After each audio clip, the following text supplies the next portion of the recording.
రావణ పాలనను అంతం చేసి రామరాజ్యం కోసం నడుం బిగించి వచ్చినటువంటి మనందరం నరేంద్ర మోడీ గారి నాయకత్వంలో నరేంద్ర మోడీ గారికి మద్దతునిస్తూ ఆ నాయకత్వాన్ని బలపరుస్తూ మనందరం కూడా నరేంద్ర మోడీ గారికి స్వాగతం పలికి ఇంకా ముందుకు పోయేందుకు మన రాష్ట్రంలో అధికారంలోకి వచ్చేందుకు అందరూ కూడా లేచి నిల్చుండి స్వాగతం పలకాలి. ఇటు సైడు అన్ని ప్రయాణికులలో కూర్చున్న అందరూ కూడా ఒకసారి లేచి నిల్చుండాలి. అందరూ కూడా ఒకసారి లేచి నిల్చుండి గట్టిగా నినాదాలతో మనం మోడీ గారికి స్వాగతం పలకాలి. స్వాగతం స్వాగతం స్వాగతం స్వాగతం స్వాగతం స్వాగతం. భారత్ మాతా కీ భారత్ మాతా కీ జై శ్రీరామ్ జై శ్రీరామ్ జై శ్రీరామ్. స్వాగతం స్వాగతం స్వాగతం స్వాగతం స్వాగతం స్వాగతం మోడీజీ స్వాగతం స్వాగతం స్వాగతం. భారత్ మాతా కీ భారత్ మాతా కీ జై శ్రీరామ్ జై శ్రీరామ్. డప్పుల కళాకారులు మీ కళా బృందం వాళ్ళు అందరూ కూడా లేచి నిల్చుండి ఒకరికి పైన ఒకరు ఆ యొక్క డప్పుల కళాకారులందరూ కూడా స్వాగతం పలకాలి. స్వాగతం స్వాగతం స్వాగతం స్వాగతం స్వాగతం స్వాగతం మోడీజీ స్వాగతం స్వాగతం స్వాగతం మోడీజీ స్వాగతం. భారత్ మాతా కీ భారత్ మాతా కీ స్వాగతం స్వాగతం స్వాగతం స్వాగతం మోడీజీ స్వాగతం. అందరూ కూడా ఒకసారి గట్టిగా చప్పట్లతోటి స్వాగతం పలకాలి. అందరూ కూడా మన మోడీ గారికి అందరూ కూడా చప్పట్లతోటి అందరూ కూడా లేచి నిల్చుని చేతులతోటి ఊపి అందరూ కూడా స్వాగతం పలకాలి. భారత్ మాతా కీ భారత్ మాతా కీ.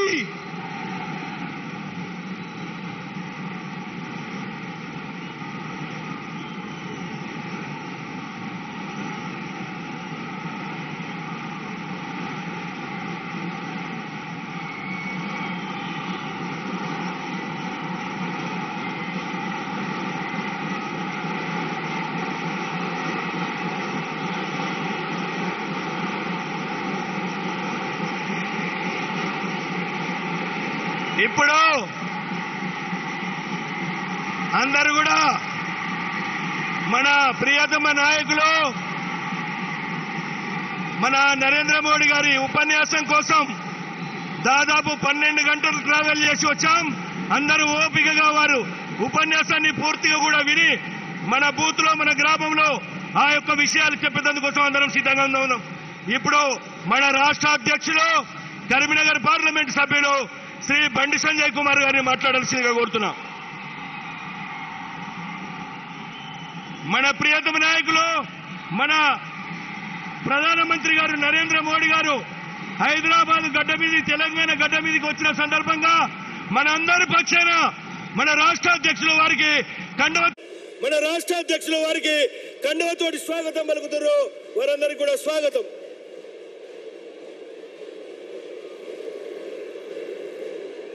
भारत माता की डपला प्लीज प्लीज डपला बैंड अपन की भारत माता की जय श्री राम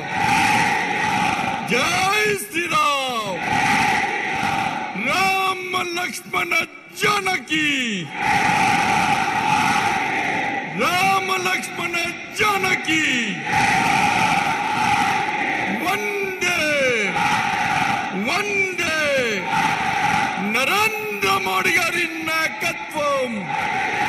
नरेंद्र मोदी गारी नायकत्वम जेपी नड्डा गारी नायकत्वम अमित शाह गारी नायकत्वम. अंदरिकी नमस्कारम. भारतीय जनता पार्टी ఈ భాగ్యనగర్ గడ్డ మీద అతిరథ మహారథుల యొక్క ఆశీర్వాదంతో ఈ రోజు నిర్వహిస్తున్నటువంటి ఈ విజయ సంకల్ప సభకు ముఖ్య అతిథిగా విచ్చేసినటువంటి గౌరవనీయులు పెద్దలు లోకప్రియ నేత మనందరి మహానుభావుడు దేశ ప్రధాని ఆదరణీయ శ్రీ నరేంద్ర మోడీ గారికి ఈ తెలంగాణ రాష్ట్ర ప్రజల తరపున వినమ్రపూర్వక స్వాగతం పలుకుతా ఉన్నాం. భారతీయ జనతా పార్టీ జాతీయ అధ్యక్షులు మన ప్రియతమ నేత మనందరినీ హుషారుగా నడిపించే ఎక్కడ ఎన్నికలు జరిగినా ఈ దేశంలో అన్ని ఎన్నికల్లో గెలిపే లక్ష్యంగా మనందరినీ స్ఫూర్తినింపినటువంటి మన జాతీయ అధ్యక్షులు భారతీయ జనతా పార్టీ నాయకులు శ్రీ జేపీ నడ్డా గారికి ఈ తెలంగాణ గడ్డ నుంచి సాదర స్వాగతం పలుకుతా ఉన్నాము. అభినవ సర్దార్ పటేల్ మన అందరి హీరో, ఈ తెలంగాణ రాష్ట్రంలో అనేక మంది యువకులకు స్ఫూర్తి అయినటువంటి మన అందరి నాయకుడు హోంశాఖ మంత్రులు గౌరవనీయులు పెద్దలు శ్రీ అమిత్ షా గారికి హృదయపూర్వక స్వాగతం. భారతీయ జనతా పార్టీ మాజీ అధ్యక్షులు తెలంగాణ రాష్ట్ర ఏర్పాటులో ప్రధాన భూమిక పోషించినటువంటి అప్పుడు అధ్యక్షుడు మన కేంద్ర రక్షణ శాఖ మంత్రులు పెద్దలు శ్రీ రాజ్నాథ్ సింగ్ గారికి తెలంగాణ రాష్ట్రం తరఫున హృదయపూర్వక ధన్యవాదాలు. ఎవరు వెళ్ళినా తెలంగాణ రాష్ట్రం అభివృద్ధి లక్ష్యంగానే ముందుకు వస్తున్నారని చెప్పి ఈ తెలంగాణ రాష్ట్ర అభివృద్ధికి సహకరిస్తున్నటువంటి కేంద్ర శాఖ మంత్రులు శ్రీ నితిన్ గడ్కరీ గారికి హృదయపూర్వక స్వాగతం. రాజ్యసభ సభ్యులు, రాజ్యసభలో బీజేపీ పక్ష నాయకులు వ్యవసాయం విషయంలో తెలంగాణ రాష్ట్ర సమాజాన్ని ఆదుకోవడమే లక్ష్యంగా మనకు సహకరిస్తున్నటువంటి గౌరవనీయులు పెద్దలు శ్రీ పీయూష్ గోయల్ గారికి హృదయపూర్వక స్వాగతం పలుకుతా ఉన్నాము. హిందూ ధర్మ రక్షకుడు, ఎక్కడ సమాజానికి ఏ ఆపద వచ్చినా నేనున్నా చెప్పి మనందరికీ స్ఫూర్తినిపే ఉత్తరప్రదేశ్ ముఖ్యమంత్రి శ్రీ యోగి ఆదిత్యనాథ్ గారికి హృదయపూర్వక ధన్యవాదాలు, స్వాగతం. ఈ వేదిక పైన అన్ని రాష్ట్రాల ముఖ్యమంత్రులు, ఉప ముఖ్యమంత్రులు, భారతీయ జనతా పార్టీ జాతీయ నాయకులు, రాష్ట్ర నాయకులు అశేషంగా తరలి వచ్చినటువంటి భారతీయ జనతా పార్టీ కార్యకర్తలకు, తెలంగాణ సమాజానికి వినమ్రపూర్వక ధన్యవాదాలు చేస్తున్నాను. చాలా సంతోషం అన్నా ఈ చూస్తున్న సంతోషం అనిపిస్తుందన్నా, కానీ ఒక్కసారి బాధ అనిపిస్తుంది టిఆర్ఎస్ పార్టీ నాయకుల విమర్శలు చూస్తుంటే. మన ప్రియతమ నేత మోడీ గారి మీద మన ఆదర్శ మూర్తి అన్న మన నరేంద్ర మోడీ గారి మీద ఏ విధంగా తప్పుడు భాషను టిఆర్ఎస్ పార్టీ నాయకులు ఉపయోగిస్తున్నారో ఒక్కసారి ఉంచండి. భరితామా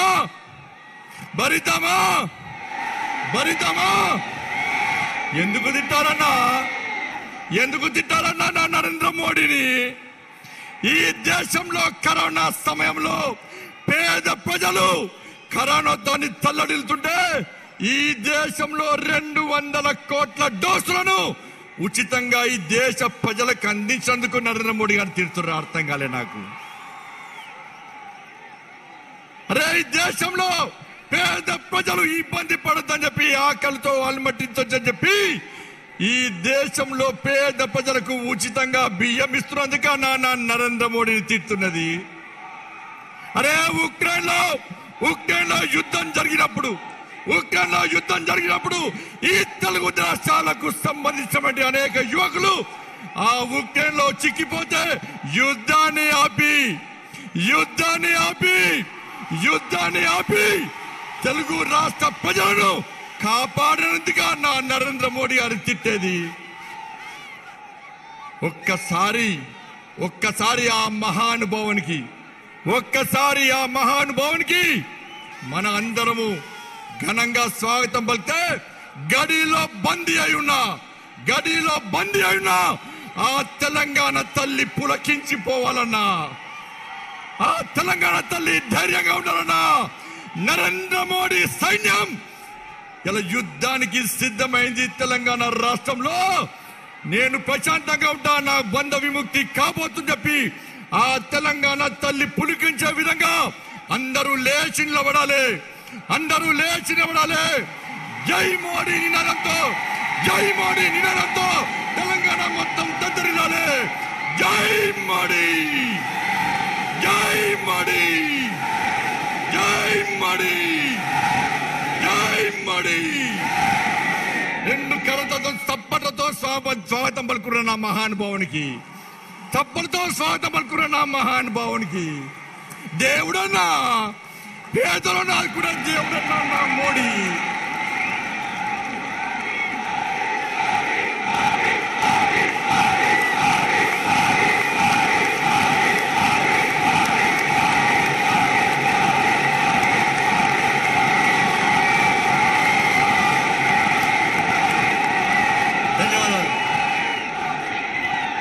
ఇంతమంది యువకులు తెలంగాణ రాష్ట్ర వ్యాప్తంగా వస్తున్నారని భయపడే కేసీఆర్కు డప్పులు కొడుతున్నాయి.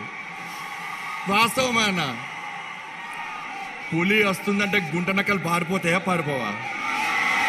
పారిపోతాయా పారిపోవా?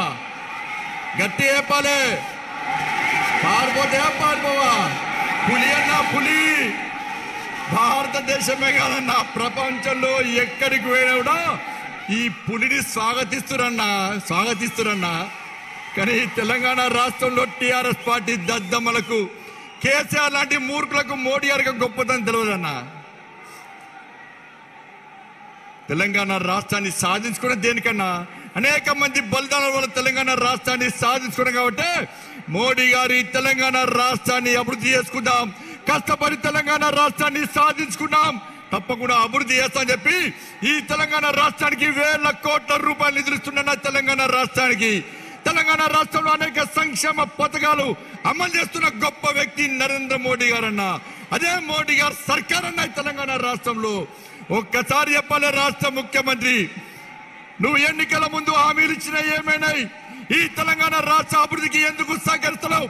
కేంద్రము అనేక నిధులు ఇవ్వడానికి సిద్ధంగా ఉంది. ఈ తెలంగాణ రాష్ట్రం అభివృద్ధి చేయడానికి మోడీ సర్కార్ సిద్ధంగా ఉంది. కానీ రాష్ట్ర ముఖ్యమంత్రి అభివృద్ధి మధ్య ఆశ లేదు. అభివృద్ధి కావాలని రాష్ట్ర ముఖ్యమంత్రి కోరుకుంటున్నాడు. కేవలం ఒక స్ట్రాటజీ ప్రకారం మోడీ గారి ప్రభుత్వాన్ని తిట్టాలి, కేంద్ర ప్రభుత్వాన్ని బదనాం చేయాలి. మోడీ గారిని అప్రతిష్ట పాలు చేయడం ద్వారా మాత్రమే రాజకీయ లబ్ధి పొందాలని చెప్పి ఈ టీఆర్ఎస్ పార్టీ ప్రభుత్వం వ్యవహరిస్తుంది.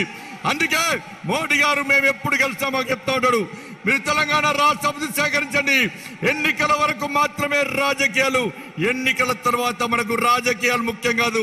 తెలంగాణలో పేదోళ్ళు ఇబ్బంది పడద్దు, కష్టపడి సాధించుకున్న తెలంగాణ రాష్ట్రంలో అభివృద్ధి జరగాలి, జరిపి తీరాల్సిందే, నేను సహకరిస్తా అని చెప్పి మోడీ గారు అనేక సందర్భాల్లో చెప్పినప్పుడు కూడా రాష్ట్ర ప్రభుత్వం సహకరించడానికి సిద్ధంగా లేదు. రాష్ట్ర ప్రభుత్వం సహకరించడానికి సిద్ధంగా లేదు, ముఖ్యమంత్రి సహకరించడానికి సిద్ధంగా లేదు. ఒక్కసారి ఆలోచించండి అన్న, మీరు ఈ ప్రభుత్వాన్ని గద్దె దించాలా లేదా ఒక్కసారి ఆలోచించండి. ఈ ప్రభుత్వాన్ని గద్దె దించామా లేదా ఒక్కసారి ఆలోచించండి. ఈ పేద ప్రజల కోసం ఈ రోజు భారతీయ జనతా పార్టీ కష్టపడి పనిచేస్తుంది. అందుకే మా జాతీయ అధ్యక్షులు జేపీ నడ్డా గారికి, మన ప్రియతమైన నరేంద్ర మోడీ గారికి ఈ తెలంగాణ రాష్ట్రం గడ్డ మీద, ఈ భాగ్యనగర్ గడ్డ మీద భారతీయ జనతా పార్టీ జాతీయ కార్యవర్గ సమావేశాలు నిర్వహించే అదృష్ట అవకాశం కల్పించేందుకు ఒక్కసారి చప్పట్లతో వారికి కృతజ్ఞతలు తెలియనన్నా. మీకు ధన్యవాదాలన్నా.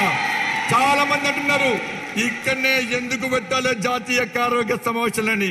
నేను అడుగుతున్నా, ఇక్కడనే ఎందుకు పెట్టద్దో సమాధానం చెప్పండి. ఫస్ట్ ఎందుకు బరాబరి తెలంగాణ రాష్ట్రం భారతీయ జనతా పార్టీది. భారతీయ జనతా పార్టీ సహకరిస్తేనే తెలంగాణ రాష్ట్రం వచ్చింది. నువ్వు ముఖ్యమంత్రి అయిన విషయాన్ని రాష్ట్ర ముఖ్యమంత్రి గుర్తుంచుకోవాలి. ఎందుకు పెట్టినామన్నా ఇక్కడంటే జాతీయ కార్యవర్గ సమావేశాలు అంటే ఈ తెలంగాణ రాష్ట్ర ప్రజలు కష్టాల్లో ఉన్నారు, ఇబ్బందులు ఉన్నారు, అనేక సమస్యలతో తల్లడిస్తున్నారు. కాబట్టి కష్టాల్లో ఉన్న పేదలకు ఒక భరోసా కల్పించడానికి, పేదల కోసం, ఈ తెలంగాణ రాష్ట్ర సమాజం కోసం పనిచేస్తున్న భారతీయ జనతా పార్టీ కార్యకర్తలు లాఠీ చార్జ్ అయినా, కేసులైనా, జైళ్లకు వెంట కూడా కమ్యూనిస్ట్ సీట్లు ఓపెన్ చేసిన రౌడీ షీట్లు ఓపెన్ చేస్తా కూడా భారత్ మాతాకి జై అంటూ, వందే మాతరం అంటూ, జై మోడీ అంటూ, జై తెలంగాణ అంటూ గర్జిస్తూ గర్జిస్తూ ఈ తెలంగాణ సమాజం కోసం కష్టపడి పనిచేస్తున్న నా కార్యకర్తలకు ధైర్యం నింపడానికి భారతీయ జనతా పార్టీ జాతీయ కార్యవర్గ సమావేశాలు తెలంగాణ గడ్డ మీద ఇస్తామన్నా. అందుకే సమయం లేదు, వారి భాషను మనం వినాలి. దయచేసి తెలంగాణ సమాజానికి మేము విజ్ఞప్తి చేస్తున్నాం, డబుల్ ఇంజన్ సర్కార్ తెలంగాణ రాష్ట్రంలో అవకాశం ఇవ్వండి. ఇచ్చే ప్రభుత్వం మోడీ సర్కార్, నిధులు ఇచ్చేది మోడీ సర్కార్. కానీ రాష్ట్ర ముఖ్యమంత్రి మనకు నిధులు ఇస్తలేడు, నిధులను దారి మలుస్తున్నాడు, సంక్షేమ పథకాలు నీరుగారుస్తున్నాడు. అందుకే ఇచ్చే మోడీ సర్కార్కే ఈ తెలంగాణ రాష్ట్రంలో పాలించే అధికారం ఉంది.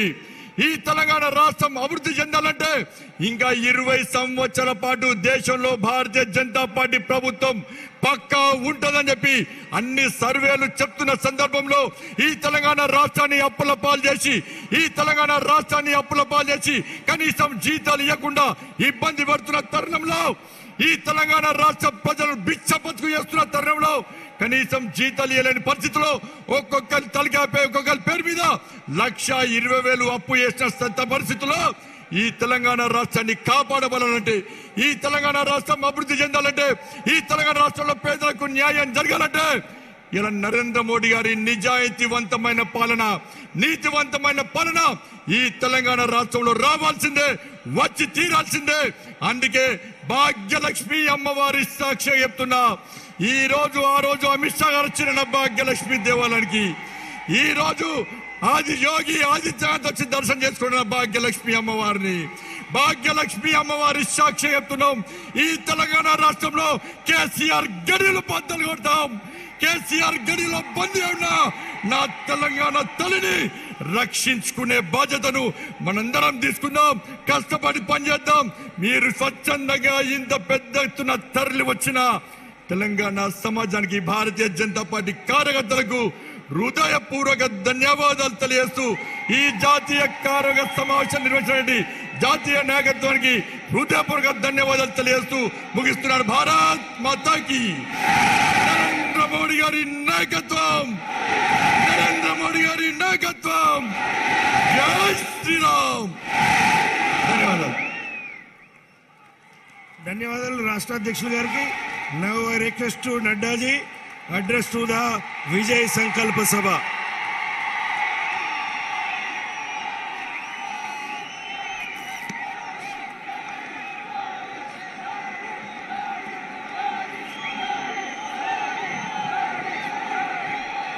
बोलिए भारत माता की, भारत माता की, भारत माता की. నరేంద్ర మోదీ గారు నాయకత్వం, नरेंद्र मोदी गारू नायकत्व. आज के इस सभा में उपस्थित भारत के यशस्वी प्रधानमंत्री, हम सबके प्रिय सम्मानीय श्री नरेंद्र मोदी जी, आज के कार्यक्रम में इस विजय संकल्प रैली में मंच पर उपस्थित भारतीय जनता पार्टी के सभी पूर्व राष्ट्रीय अध्यक्ष, मंच पर उपस्थित हमारे सभी प्रदेश के मुख्यमंत्रीगण, केंद्र सरकार में मंत्रीगण, वरिष्ठ नेतृत्व, सम्मानित मंच और यहां इस विजय संकल्प रैली में एकत्र आए इतनी बड़ी संख्या में हमारे तेलंगाना के सभी नौजवान साथी, सज्जन वृंद, मीडिया के मेरे साथी, प्रिंट मीडिया और इलेक्ट्रॉनिक मीडिया के मेरे साथी, आज भाग्यनगर में जिस तरीके से अपार जनसमूह आज अपने प्रिय नेता भारत के यशस्वी प्रधानमंत्री जी को सुनने के लिए आतुर है, ये बताता है, ये जो मैं उत्साह देख रहा हूं, ये जो मैं जोश देख रहा हूं, ये जो मैं संख्या देख रहा हूं, यह मुझे इस बात के लिए आश्वस्त करता है कि आने वाले समय में तेलंगाना से केसीआर का जाना तय है और भारतीय जनता पार्टी का आना निश्चित है। मित्रों, मैं आपके और प्रधानमंत्री जी के बीच में बहुत देर नहीं रहूंगा। मुझे मालूम है कि आप सब लोग उनको सुनने के लिए आतुर हैं, लेकिन मैंने तेलंगाना की बदलती तस्वीर देखी है। मैं विधानसभा के चुनाव में यहां चुनाव का प्रभारी था। उस समय का वातावरण भी मैंने देखा है और उसके बाद का भी मैं वातावरण देख रहा हूं। जगह जगह पर जिस तरीके से लोग केसीआर की सरकार से त्रस्त हैं, उनके भ्रष्टाचार से त्रस्त हैं, उनके सरकार के अनाचार से त्रस्त हैं और जिस तरीके से विपक्षी दलों को कुचलने का कुत्सित प्रयास कर रहे हैं, तेलंगाना की जनता जो बड़ी जागरूक जनता है, उसने तय कर लिया है कि केसीआर को घर बैठाना है और भारतीय जनता पार्टी को लाना है। इस बात को तय कर दिया। मित्रों, मैं यहां ग्रेटर हैदराबाद म्युनिसिपल कॉरपोरेशन के चुनाव में भी आया था। उस समय पत्रकार बंधु कहते थे कि भारतीय जनता पार्टी का क्या भविष्य है, और हमने कहा था कि हमें ग्रेटर हैदराबाद म्युनिसिपल कॉरपोरेशन में अभूतपूर्व सफलता मिलेगी, और हैदराबाद की जनता ने आशीर्वाद रखा था और एक तरीके से भारतीय जनता पार्टी का चुनाव में आशीर्वाद आपने देकर के भारतीय जनता पार्टी का दबका बनाया था। लेकिन आप वहीं नहीं रुके। आपने दुबाका के चुनाव में जिस तरीके से रघुनंदन के माध्यम से धमाका कर दिया और एटला राजेंद्र के माध्यम से हुजूराबाद में हजूर को घेर दिया, गिरा दिया, ये बताता है कि आने वाले समय में भारतीय जनता पार्टी को आपने आशीर्वाद देना तय कर लिया है।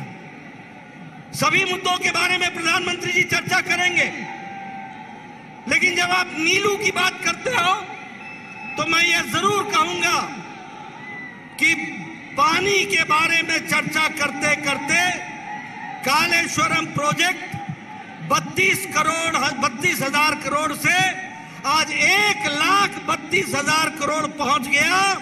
ये केसीआर का एटीएम बन गया, ये हमको समझना चाहिए। भ्रष्टाचार, अनाचार, केंद्र सरकार से पैसा लेकर के यह प्रदेश, जब हम फंड की बात करते हैं, जब आर्थिक दृष्टि से बात करते हैं, तो आज यह प्रदेश 4 लाख करोड़ के घाटे में है और यह केसीआर की सरकार का नतीजा है। और जहां अगर मैं बात करूं रोजगार की, तो केसीआर की तरफ से, केशव चंद्रशेखर राव की तरफ से लोगों को रोजगार मिल चुका है। लोगों को रोजगार कैसे मिल गया है? लोगों को रोजगार इस तरीके से मिल गया है क्योंकि उसके नाम पर रोजगार का अर्थ है उसका बेटा, उसकी बेटी, उसके 2 दामाद खुद ड्राइविंग सीट पर, कार फुल है, हाउस फुल हो चुका है, अब कार में जगह नहीं है, रोजगार फुल हो चुका है। ये हमको समझना चाहिए।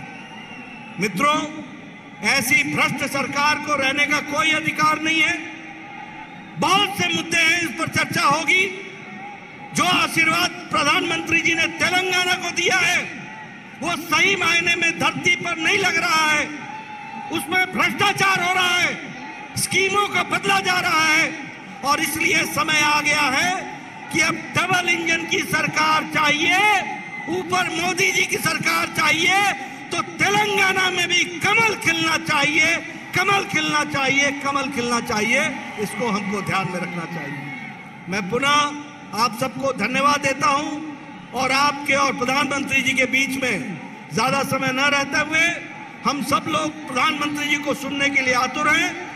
यहीं पर अपनी बात समाप्त करता हूं, इस आशा के साथ कि अगली बार भारतीय जनता पार्टी का कमल खिलेगा।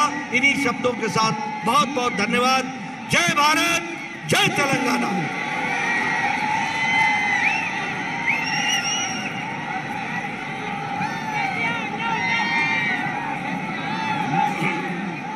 నడ్డాజీకి ధన్యవాదాలు.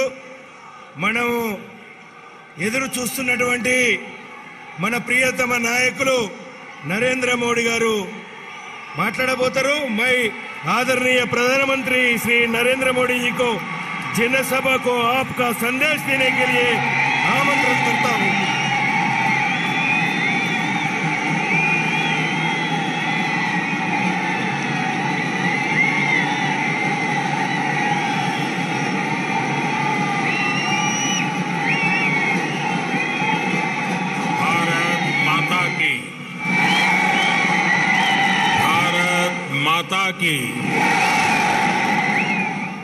भारत माता की तेलंगाना बीजेपी ने आशीर्वादिने चटानिकी ఎంతో దూరం నుండి వచ్చిన ప్రతి కార్యకర్తకు సోదర సోదరి మనులకు మాతు ముత్తులకు నా నమస్కారం.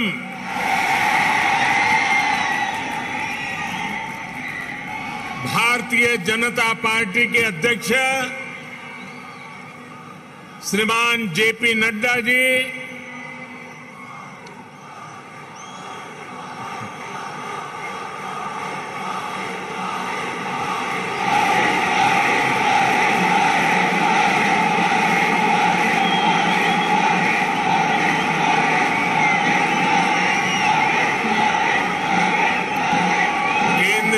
मंत्रिमंडल के मेरे सदस्यगण, भाजपा शासित राज्यों के मुख्यमंत्री, उपमुख्यमंत्री, तेलंगाना बीजेपी के अध्यक्ष पंडित संजय कुमार, भाजपा के अन्य वरिष्ठ पदाधिकारीगण, सांसद, विधायकगण, अन्य महानुभाव और तेलंगाना के मेरे प्यारे भाइयों और बहनों, आज ऐसा लग रहा है कि जैसे पूरे तेलंगाना का स्नेह यहां इस मैदान में ही सिमट आया है.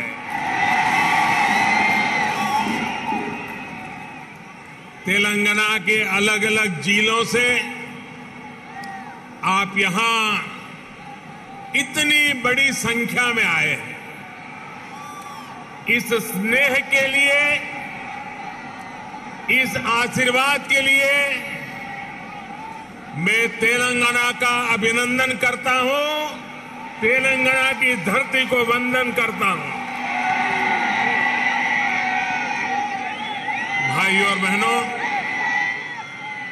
आप सभी लोगों के स्नेह को ध्यान में रखते हुए ही हमने इस बार भाजपा की राष्ट्रीय कार्यकारिणी की बैठक हैदराबाद में कराने का फैसला किया था. बीते 2 दिनों से यहां देश भर से भाजपा के प्रतिनिधि, अलग अलग राज्यों के मुख्यमंत्री आपके इस प्यार को, इस स्नेह को अनुभव कर रहे हैं. जिस तरह हैदराबाद शहर हर टैलेंट की उम्मीदों को नई उड़ान देता है, वैसे ही भाजपा भी देश की आशाओं अपेक्षाओं को पूरा करने के लिए दिन रात मेहनत कर रही है। इसलिए आज जब हम 21वीं सदी के समर्थ, सशक्त, आत्मनिर्भर भारत के रोड मैप पर काम कर रहे हैं, तब हैदराबाद में हुए भाजपा के इस मंथन का विशेष महत्व है। साथियों, तेलंगाना के लोग पूरी दुनिया में कड़ी मेहनत और देश के विकास के प्रति समर्पण के लिए जाने जाते हैं। तेलंगाना में कला, कौशल, कर्मठता भरपूर है। तेलंगाना प्राचीनता और पराक्रम की पुण्य स्थली है।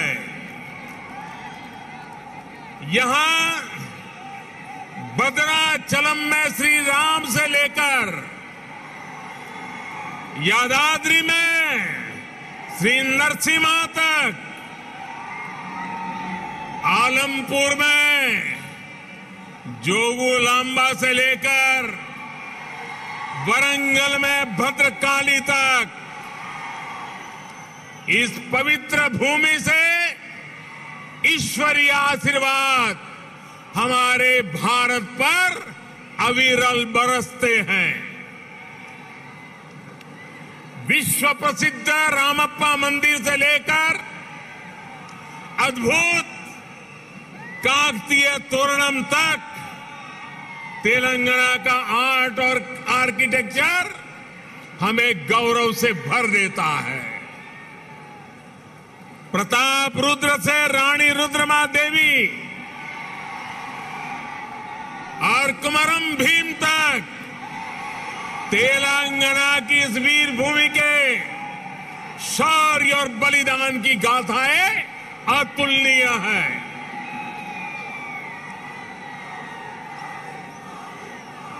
भद्राचलम, रामदासु से लेकर पालकुरी की सोमनाथ तक यहां के काव्य का माधुर्य, यहां के साहित्य का सौंदर्य पूरे भारत के लिए अमूल्य निधि है। इस धरती की ये आस्था, ये श्रद्धा और ये विरासत हमें जन जन की सेवा के लिए समर्पण की ऊर्जा देती है। इसलिए साथियों, ऐसे तेलंगाना का विकास, चौतरफा विकास भारतीय जनता पार्टी की पहली प्राथमिकताओं में से एक है। सबका साथ, सबका विकास, सबका विश्वास और सबका प्रयास के मंत्र पर चलते हुए हम तेलंगाना के विकास पर निरंतर प्रयास कर रहे हैं। भाइयों और बहनों, बीते 8 वर्षों में हमने हर भारतीय के जीवन में सकारात्मक परिवर्तन लाने का प्रयास किया है। देशवासियों का जीवन कैसे आसान हो, विकास का लाभ कैसे हर व्यक्ति, हर क्षेत्र तक पहुंचे, इसके लिए हमने निरंतर काम किया है। दशकों तक जो वंचित रहे, शोषित रहे, उनको भी राष्ट्रीय योजनाओं के माध्यम से हमने विकास में भागीदार बनाया है। यही कारण है कि गरीब, दलित, वंचित, पिछड़े, आदिवासी सभी को आज लगता है कि भाजपा सरकार उनकी आवश्यकताओं और आकांक्षाओं दोनों की पूर्ति कर रही है। देश की महिलाओं, हमारी बहन बेटियों को भी आज महसूस हो रहा है कि उनका जीवन आसान हुआ है, उनकी सुविधा बढ़ी है। अब वो राष्ट्र के विकास में अधिक योगदान दे सकती है। साथियों, भाजपा सरकार के इसी सेवा भाव का लाभ तेलंगाना के हर गरीब, दलित, पिछड़े, आदिवासी, मिडिल क्लास परिवार को भी मिल रहा है। तेलंगाना की बहनों बेटियों को मिल रहा है। कोरोना वैश्विक महामारी के दौरान जब 100 साल का सबसे बड़ा संकट आया तो हमारी सरकार ने तेलंगाना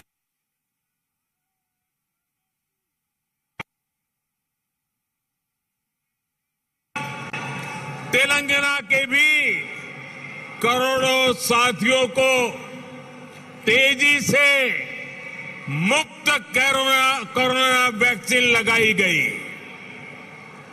तेलंगाना के गरीबों को मुफ्त राशन हो, गरीबों को मुफ्त इलाज हो। भाजपा सरकार की नीतियों का लाभ सभी को बिना भेदभाव मिल रहा है और सेवा भाव से मिल रहा है। यही तो सबका साथ सबका विकास है। इसी वजह से आज देश के सामान्य नागरिक का भाजपा पर इतना विश्वास है। मुझे खुशी है कि तेलंगाना के लोगों का भी भाजपा पर ये विश्वास लगातार बढ़ रहा है। जहां तक मेरी नजर पहुंच रही है, जोश से भरे नौजवान दिखाई दे रहे हैं। आपका ये प्यार, आपका ये उत्साह आज पूरे देश को पता चल रहा है। 2019 के लोकसभा चुनाव में भाजपा ने जितना जन समर्थन तेलंगाना में हासिल किया था, उसमें निरंतर वृद्धि हो रही है। 2019 के लोकसभा चुनाव में भारतीय जनता पार्टी को आपने भरपूर प्यार दिया, भरपूर समर्थन दिया।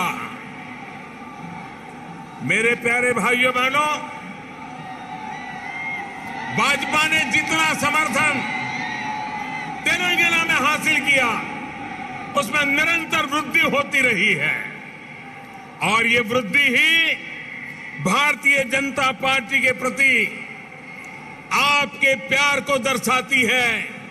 आपकी इस निरंतर प्यार बढ़ता रहा है, निरंतर वृद्धि होती जा रही है, वो हर चीज में दिखाई दे रही है। ग्रेटर हैदराबाद के चुनाव में इसकी एक और झलक हमने देखी, जब भाजपा को अभूतपूर्व सफलता मिली। देश के दूसरे राज्यों में भी हमने देखा है, जहां जहां भाजपा की डबल इंजन सरकार है, उन राज्यों का विकास और जनता का विश्वास कई गुना बढ़ा है। यही आकांक्षा अब तेलंगाना के लोगों की भी है। तेलंगाना के लोग लगातार भाजपा की डबल इंजन सरकार के लिए जनता जनार्दन खुद ही रास्ता बना रही है। साथियों, यहां बड़ी संख्या में हमारी माताएं बहनें आशीर्वाद देने के लिए आई हैं।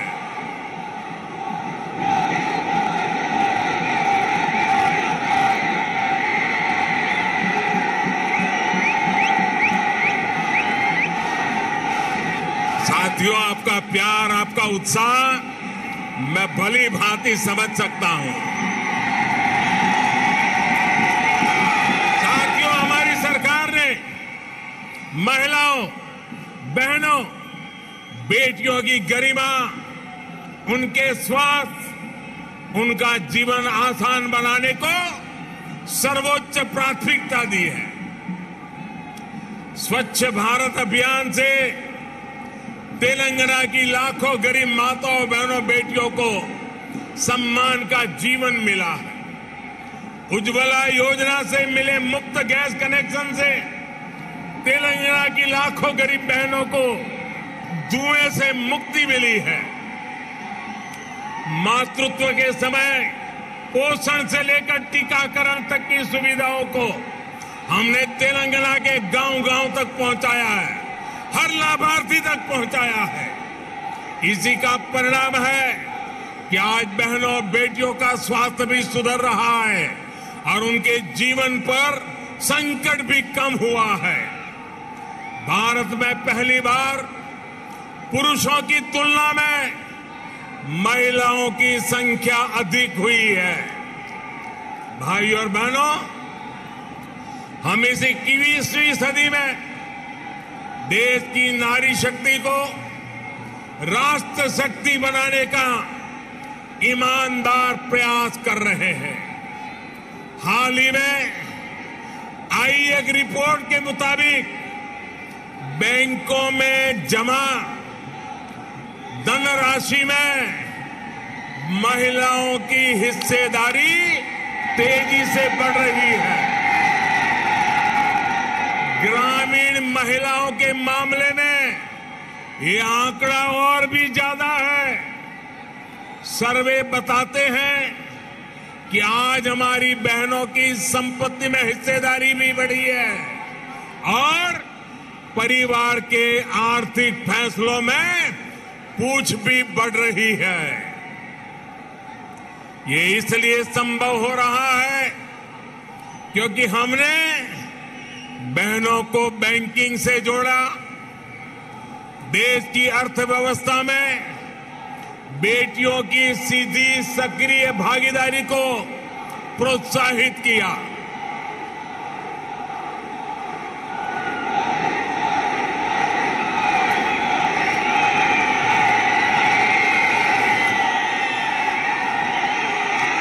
आपके प्यार के लिए मैं आपका अभिनंदन करता हूं, धन्यवाद करता हूं।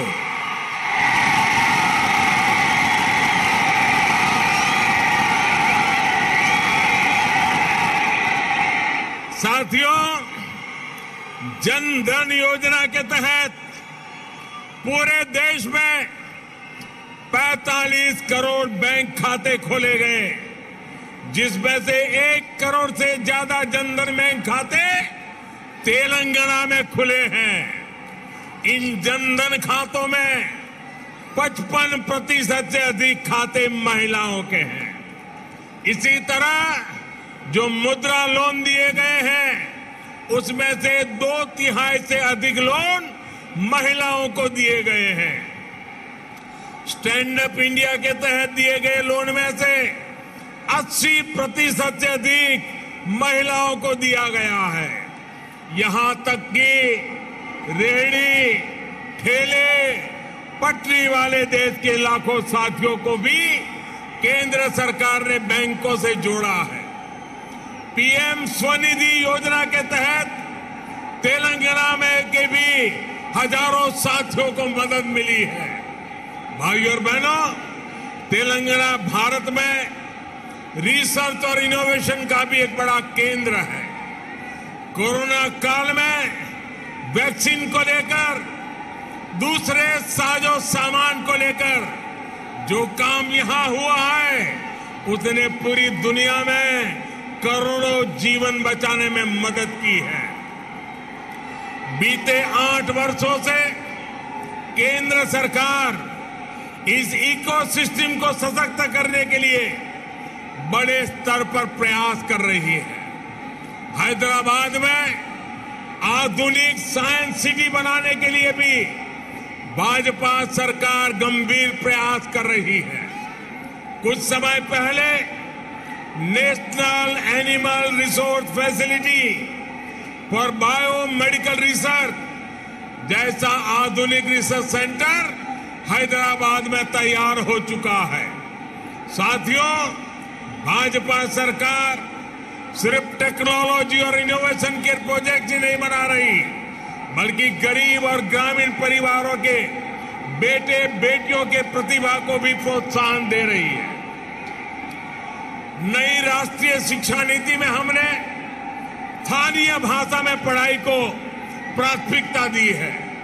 अब आप ही बताइए, जब तेलुगु में टेक्नोलॉजी और मेडिकल की पढ़ाई होगी तो तेलंगाना के गांवों की गरीब परिवार के माताओं के सपने सच हो करके रहेंगे कि नहीं रहेंगे।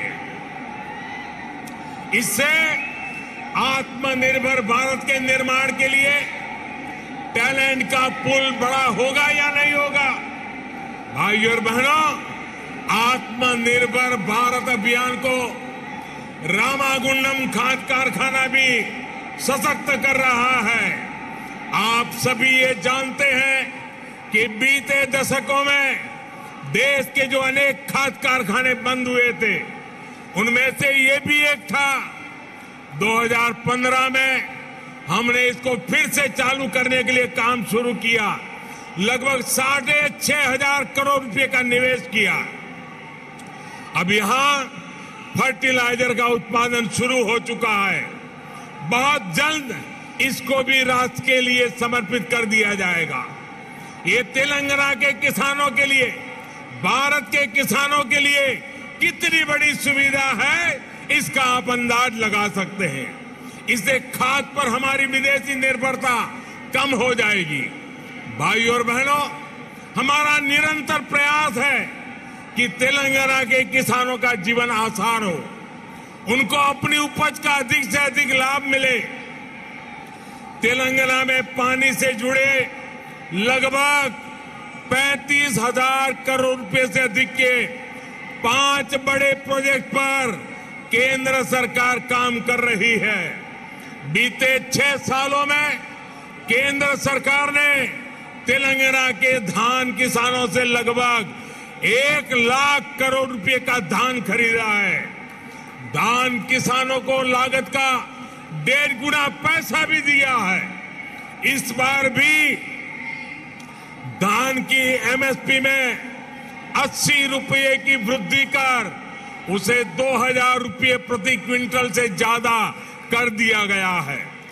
भाइयों और बहनों, खेती हो या उद्योग, हर सेक्टर के विकास के लिए आधुनिक इंफ्रास्ट्रक्चर बहुत आवश्यक है।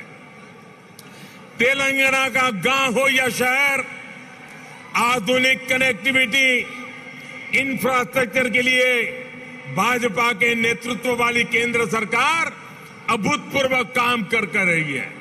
हैदराबाद में यातायात और सुगम बनाने के लिए केंद्र सरकार 1,500 करोड़ रुपए की लागत से 4 और 6 लेन के कई फ्लाईओवर और एलिवेटेड कॉरिडोर बना रही है।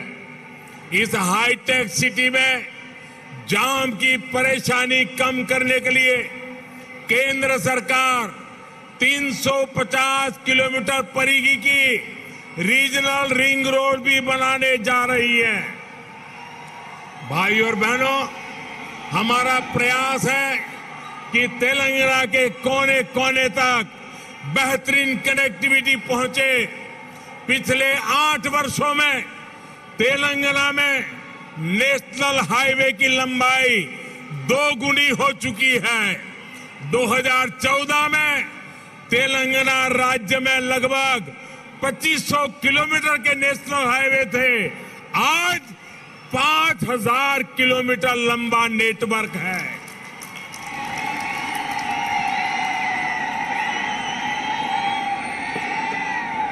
शहर ही नहीं, गांवों को भी नेशनल हाईवे से जोड़ते हुए 2700 किलोमीटर से अधिक की सड़कें बनाई जा चुकी हैं।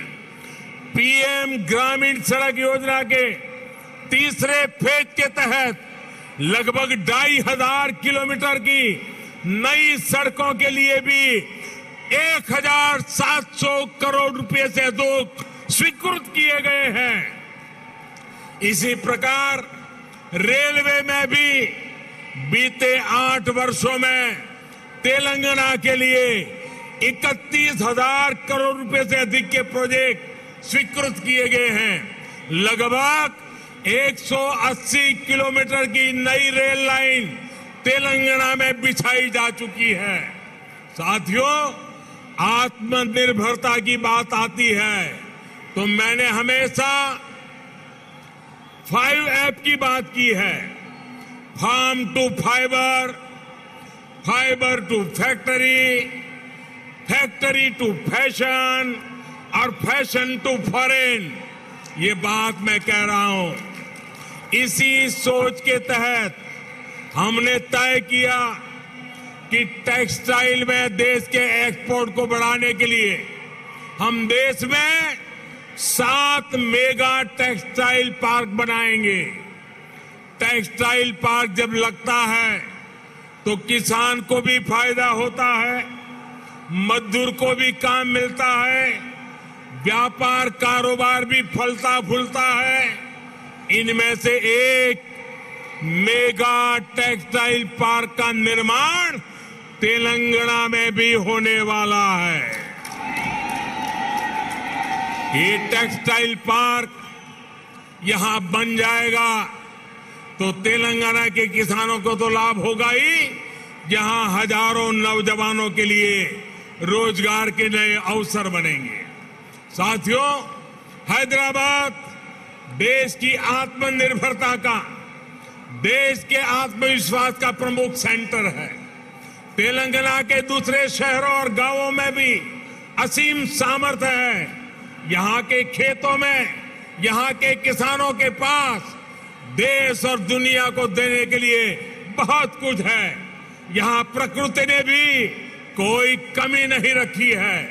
मैं आपको विश्वास दिलाता हूं कि जब तेलंगाना में भाजपा की डबल इंजन सरकार बनेगी तो तेलंगाना के शहर, तेलंगाना के हर गांव विकास के लिए यहां और तेजी से काम होगा। हमें सबको पॉजिटिविटी से जोड़ना है, सबको विकास से जोड़ना है। तेलंगाना के विकास की गति को हमें और तेज करना है। सबका प्रयास से ही हम तेलंगाना को विकास के नए शिखर पर ले जा सकते हैं। मेरे प्यारे तेलंगाना के भाइयों बहनों, विशेषकर मेरी माताएं बहनें, विशेष करके मेरे जोश से भरे नौजवान, आप इतनी बड़ी संख्या में हम सबको आशीर्वाद देने के लिए आए हैं। इसलिए मैं हृदय से तेलंगाना वासियों का नमन करके अभिनंदन करता हूं। आपका बहुत बहुत धन्यवाद करता हूं। मेरे साथ पूरी ताकत से बोलिए, भारत माता की। दोनों मुट्ठी ऊपर करके बोलिए, भारत माता की, भारत माता की, भारत माता की। बहुत बहुत धन्यवाद। డప్పు కళాకారులు